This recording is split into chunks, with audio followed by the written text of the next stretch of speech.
चलो अगला प्रश्न मैंने लिख देता हूं कि तीन प्रतिरोधों, लिखो बेटा, तीन प्रतिरोधों,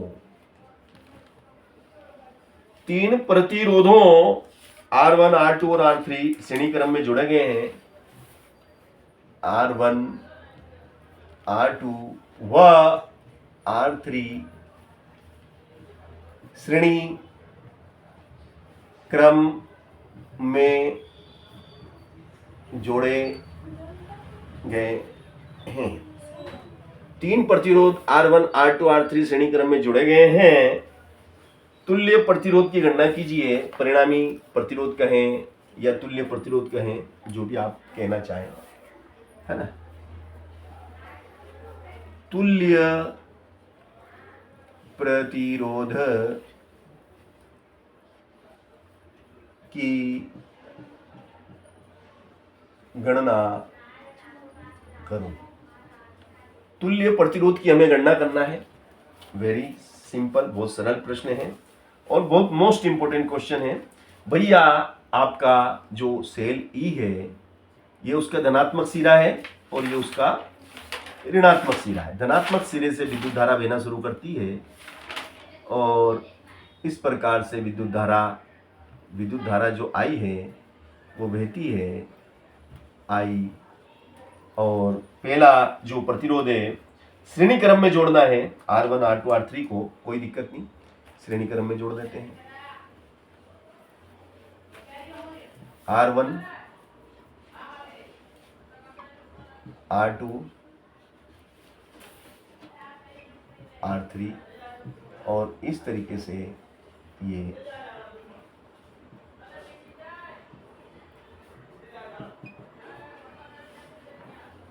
परिपथ आपका मैंने पूरा कर दिया, ठीक है ना। ये आपका परिपथ हुआ भैया पूरा। आइए, ठीक है।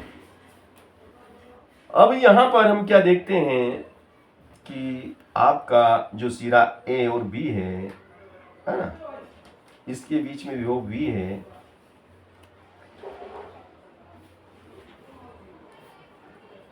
देखिएगा आप,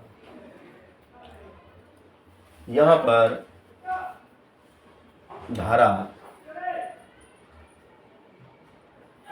सिरे ए, इसको दे दो, चलो सिरा ए नाम दे दो, यहाँ पे दे दो, एक ही बात है। ये आपका ए है और ये आपका बी है। ए और बी है, ए और बी के बीच का कुल विभवांतर बी, कुल विभवांतर हो जाएगा आपका V, ये V, ठीक है ना। अब भैया ये जो आपका प्रतिरोध R1 है, ये इसका सिरा और ये भी इसका सिरा, इनके बीच का हो जाएगा आपका V1, इसका हो जाएगा V2 और इसका हो जाएगा V3, इसका हो जाएगा V3, इसका V3, V1, V2, V3, ठीक है ना। अब ये धारा I और K, यहां पर हम देखते हैं कि जो ये प्रतिरोध हैं वो एक श्रेणी क्रम में जुड़े हुए हैं। तो यहां पर V इज इक्वल टू क्या हो जाएगा भाई साहब, V is equal to V1 plus V2 plus V3। इससे पहले वाले में हमने देखा था कि जो धारा आई थी उसके तीन हिस्से हुए थे। इससे किसके तीन हुए थे, आई के। जो आई थी वो आई, इसमें गई I1, इसमें गई I2, इसमें गई I3। तो हमने उसमें लिखा था I बराबर I1 प्लस I2 I3। मगर यहाँ पे V के तीन हिस्से हो रहे हैं। ये जो V है, ये V किसके बराबर है, इस प्रतिरोध के सिरों के बीच का विभवांतर V1, इस प्रतिरोध के सिरों के बीच का विभवांतर V2, इस प्रतिरोध के सिरों के बीच का विभवांतर V3, इन तीनों के जोड़ के बराबर है V। ये इसमें मुख्य अंतर ध्यान रखना, ठीक है। अब ओम के नियम से, ओम के नियम से क्या भाई साहब, ओम के नियम से हम क्या जानते हैं कि V जो होता है वो V बराबर क्या होता है बेटा, I R। V बराबर क्या होता है, V बराबर होता है I R। V is equal to I R।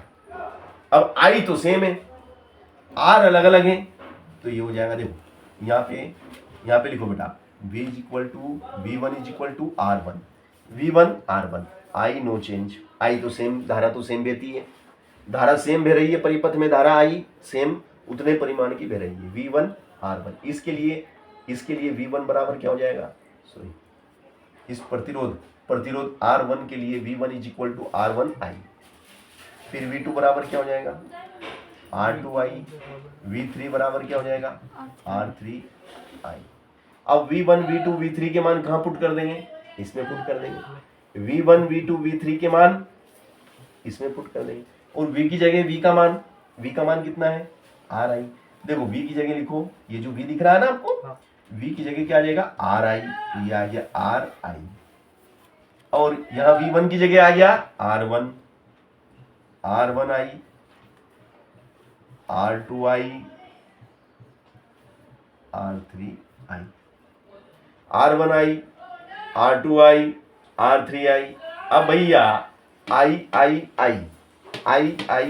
तीनों में कॉमन ले लेंगे, तीनों में से हमने कॉमन लिया I, तो क्या रह गया अंदर रह गया R1 plus R2 plus R3,